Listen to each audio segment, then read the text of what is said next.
100% GST penalty in case expiry of e way bill on road. जी हाँ, आपने ठीक सुना।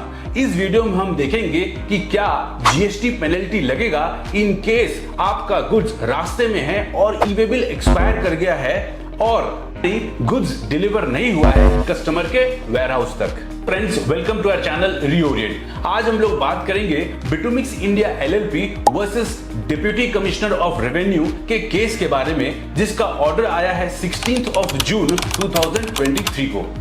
एलएलपी फर्म वेस्ट बंगाल की है और उसने एक कंसाइनमेंट बेचा कस्टमर को जिनका वेयरहाउस आसाम में था। मटेरियल जो ट्रक में लोडेड था वो प्रॉपरली इनवॉइस्ड और प्रॉपर ई-वे बिल भी बना हुआ था। ई-वे बिल का एक्सपायरी डेट था 18 मार्च 2022। लॉरी ब्रेकडाउन हो गया वेस्ट बंगाल में ही एंड ब्रेकडाउन के कारण मटेरियल एंड ट्रक दोनों ही डानकुनी में थे, that is in West Bengal as on 18 March 2022। Material 18 March 2022 से 21 मार्च 2022 तक ट्रांसपोर्टर के पास ही था due to breakdown of truck.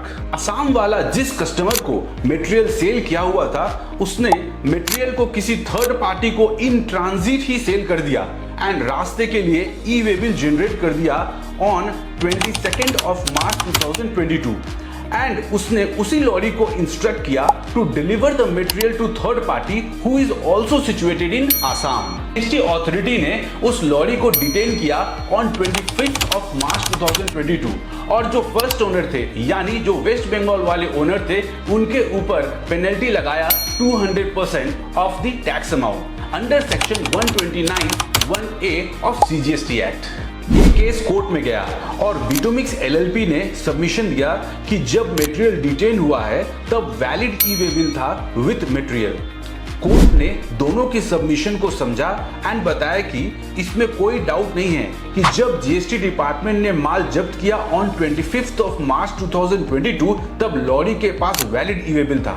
लेकिन क्योंकि Bitumix that is first owner ने ई-वे बिल को रिन्यू नहीं किया which expired on 18 March 2022, there was a violation on the part of Bitumix. But इतना भी बड़ा नहीं है कि 200% पेनल्टी लगाया जाए ओनर के ऊपर।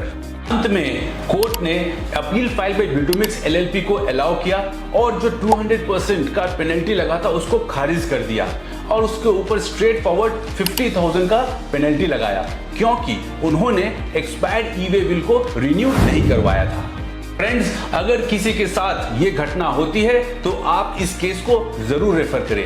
इस टाइप के एजुकेशनल कंटेंट्स मैं आपके सामने लाता ही रहूंगा। इसे और देखने के लिए आप हमारे चैनल को फॉलो करें और सब्सक्राइब नहीं किया है तो तुरंत सब्सक्राइब कर ले। धन्यवाद।